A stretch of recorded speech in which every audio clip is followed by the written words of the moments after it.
Friedrich Nietzsche, el ocaso de los ídolos. Los que quieren mejorar a la humanidad. 1. Como es sabido, exijo al filósofo que se sitúe más allá del bien y del mal, y que ponga por debajo de sí la ilusión del juicio moral. Esta exigencia deriva de una intuición que yo he sido el primero en formular, la de que no hay hechos morales. El juicio moral tiene en común con el religioso el de creer en las realidades que no son tales. La moral no es más que una interpretación de determinados fenómenos, o por decirlo con más exactitud, una interpretación errónea. Al igual que el religioso, el juicio moral corresponde a un nivel de ignorancia en el que todavía no ha aparecido el concepto de lo real.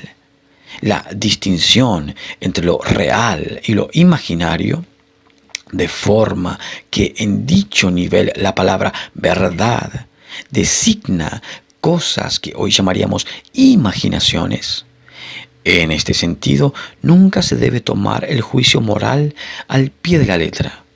En sí mismo no encierra más que un sinsentido. No obstante, como semiótica ofrece un cierto valor, revela cuando menos al que es capaz de ver las realidades muy apreciables respecto a civilizaciones e interioridades que no sabían lo suficiente para entenderse a sí mismas. La moral no es más que un lenguaje de signos, una sintomatología. Hay que saber de qué se trata para poder sacar provecho de ella. 2.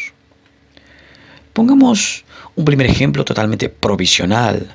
En todas las épocas se ha querido mejorar a los hombres, y esto se le ha llamado por antonomasia moral.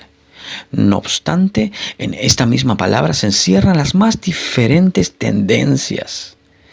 A la doma de la bestia humana y a la cría de una determinada clase de hombres se le dio el nombre de mejoramiento.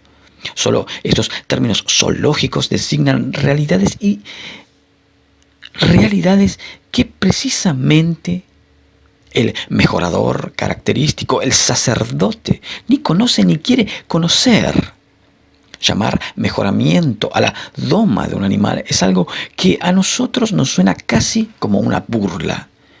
Quien sepa lo que pasa en los lugares donde se doma animales salvajes dudará mucho de que estos sean mejorados. Se les debilita, se les hace menos dañinos. Se les convierte en unos animales enfermizos a base de deprimirles mediante el miedo, el dolor, las heridas y el hambre. Lo mismo pasa con el hombre domado, que ha mejorado el sacerdote. En la Alta Edad Media, cuando la iglesia era realmente un lugar de doma de animales, se daba caza por todas partes a los mejores ejemplares de la bestia rubia. Se mejoró, por ejemplo, a los aristócratas germanos. Pero, ¿qué aspecto presentaba luego ese germano mejorado? ¿A quién recluían con engaños en un monasterio? El de una caricatura de hombre, el de un engendro. Lo habían convertido en pecador, encerrado en una jaula y aprisionado por terribles ideas.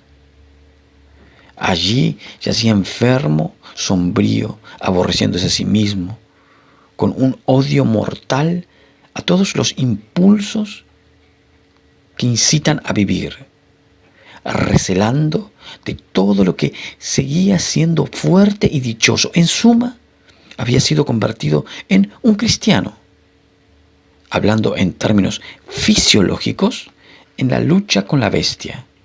La única forma de debilitarle, pues, puede ser conseguir que enferme. Así lo entendió la Iglesia.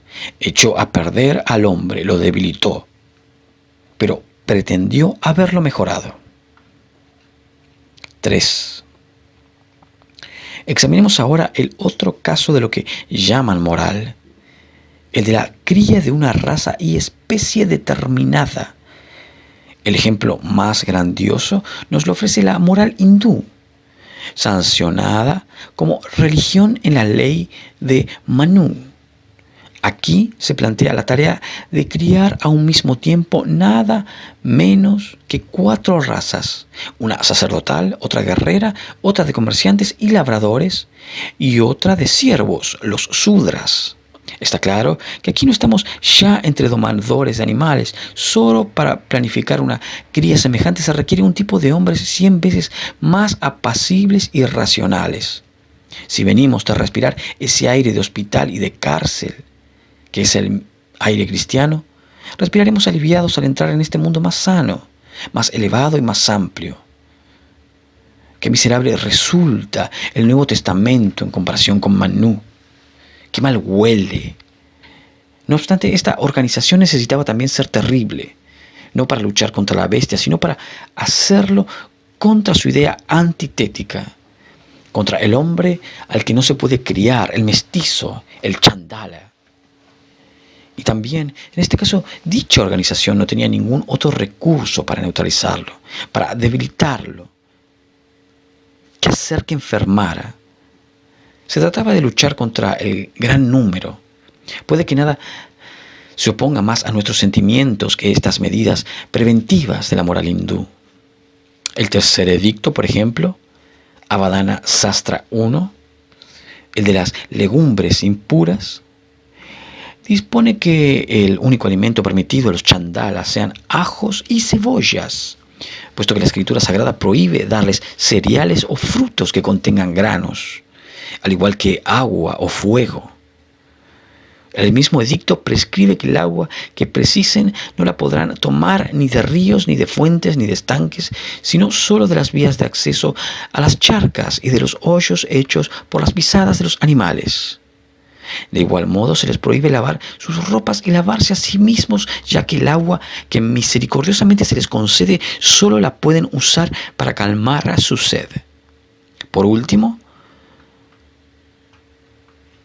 prohíbe a las mujeres sudras que asistan en el parto a las chandalas. Igualmente se prohíbe a estas últimas que se asistan mutuamente en dicho trance. El éxito de semejantes medidas sanitarias no se hizo esperar.